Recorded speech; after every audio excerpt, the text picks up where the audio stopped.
é portador do vírus HIV. E se fosse possível levar esperança para milhares de pessoas? Juntos, nós podemos. Invista neste canal. Invista em um mundo melhor.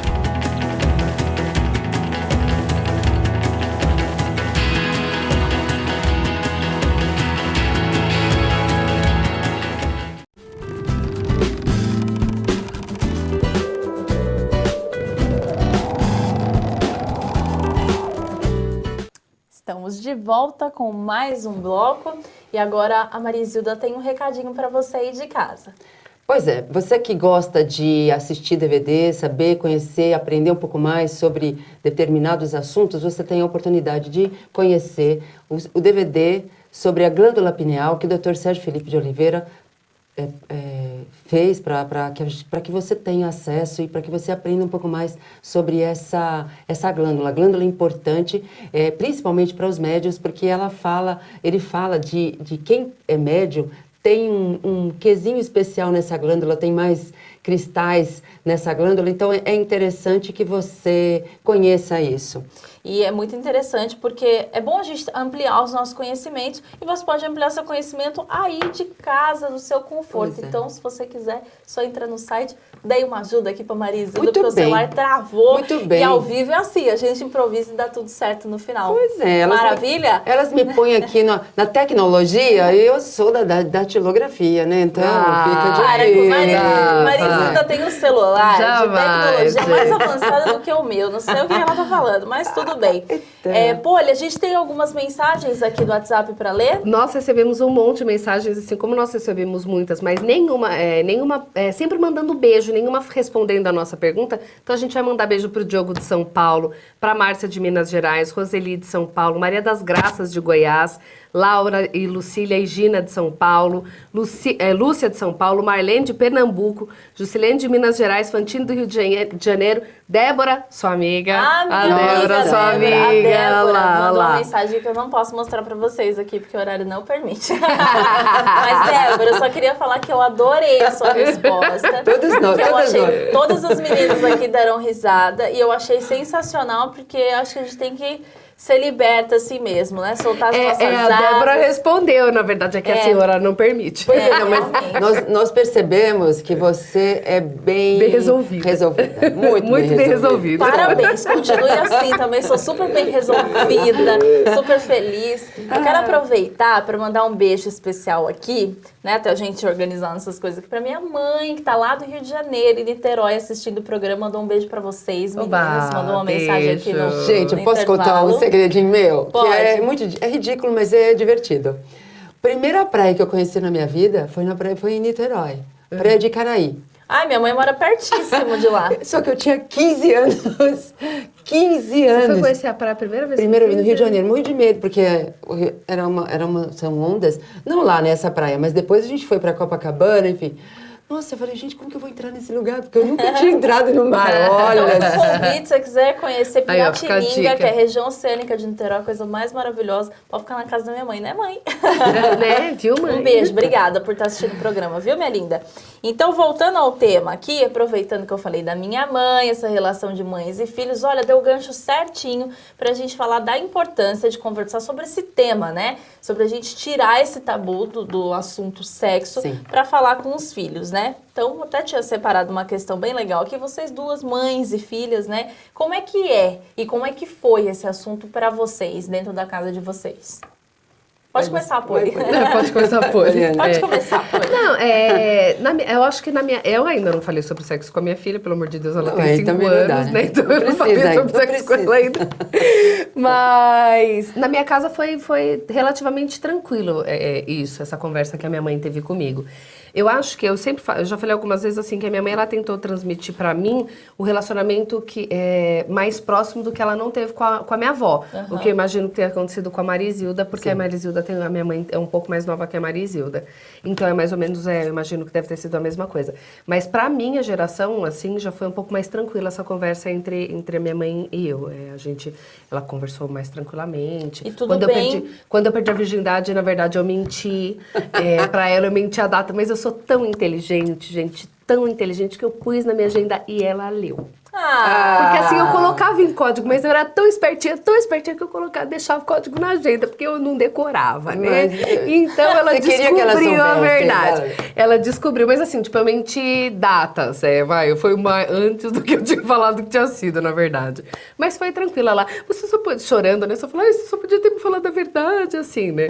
Eu acho que pra mãe, a mãe lida isso melhor do que a filha, do que o pai, né? Pra você, tudo bem com seus filhos? Tá preparada? O dia que precisar, que tiver que falar, sim, eu acho que a gente tem que conversar sobre isso, acho que a gente tem que ter, ser aberta, apesar do meu marido não concordar muito em relação a isso com a minha filha, mas com a minha filha, né? Porque ainda tem um pouco dessa história do machismo, né?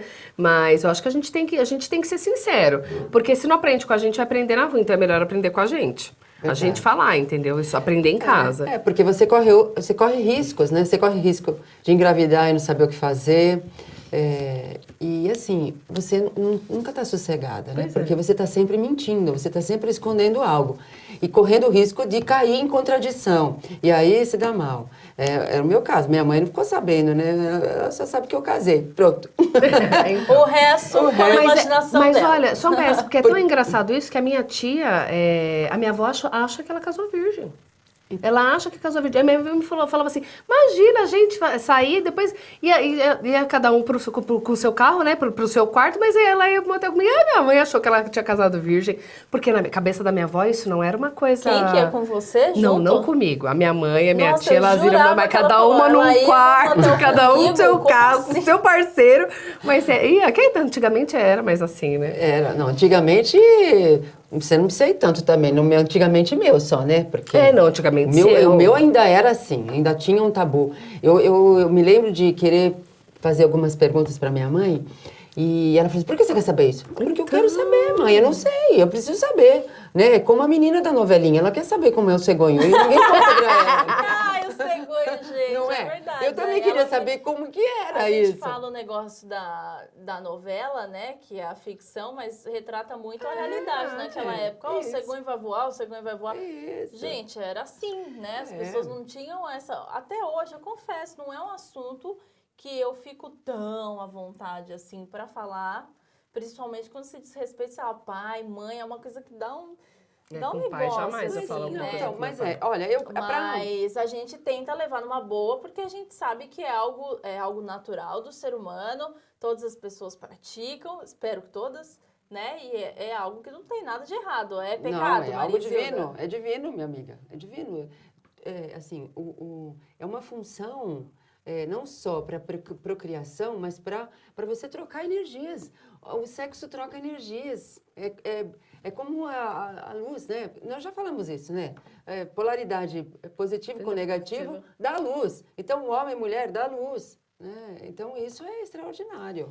E a gente deve consagrar a igualdade dos direitos entre o homem e a mulher, principalmente quando o assunto é a sexualidade, agora pensando espiritualmente falando. Sim, sim. Tudo é natural, gente. Nós é que complicamos tudo. Tudo na vida é natural, né? As leis estão aí para nos auxiliar, para nos beneficiar. Nós é que complicamos. Por conta do egoísmo, por conta do orgulho, por conta dos interesses individuais que nós temos. Nós ainda não aprendemos a ver que o interesse coletivo nos beneficia muito, porque nós fazemos parte da coletividade. E assim, o sexo é uma coisa natural, as pessoas que complicam, né? Que foi o que você falou. Por exemplo, a gestação, ela vem do sexo.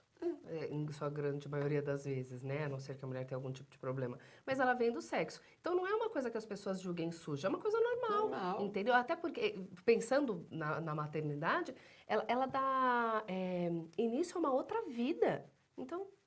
E se não tivesse esse prazer material, esse prazer sexual, prazer carnal que a gente fala, como é que nós iríamos nos relacionar para procriar e para trocar energias? Exatamente. Agora, isso é aquilo que a gente estava falando sobre É o sexo casual, né? Que até veio uma pergunta aqui da Lúcia de São Paulo, Isilda, que ela pergunta.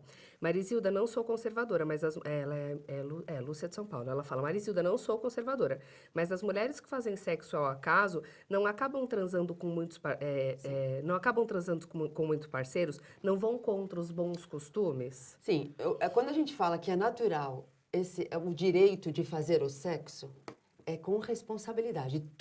Toda a liberdade que você tem é com responsabilidade. Não então, confunda liberdade com com libertinagem. Isso. Aí é complicado, né? Porque aí é complicado porque, na minha opinião, a gente acaba polemizando um pouco, não tem como, porque eu acho que cada um faz o que quer do seu corpo, faz o que tem vontade. Independente das consequências, a pessoa é livre para fazer o que ela quiser. Se essa consequência vai trazer algo errado para o corpo dela, aí ela vai arcar com as consequências dela, entendeu? Mas a gente deixar de fazer uma coisa que é vontade nossa, porque por algo que a sociedade impõe, do que as pessoas vão achar, do que as pessoas vão falar, não, na minha opinião, Vânia Rodrigues falando, não, isso não é certo, isso é errado. Você tem que fazer aquilo que você acha que tem que fazer. Agora, se você vai ter consequência, você resolve suas consequências. Agora, deixar de fazer pelo que as outras pessoas vão falar? Sim. O que é interessante, assim, tudo que te traz prejuízo a você, o seu prejuízo individual também afeta a coletividade. Então, a gente tem que pensar nisso também. Eu vou começar a frase, você termina. Tudo posso, Mas nem tudo me convém. Bom, a gente continua no próximo bloco. Eu vou para um rápido intervalinho e daqui a pouco a gente volta. Não saia daí.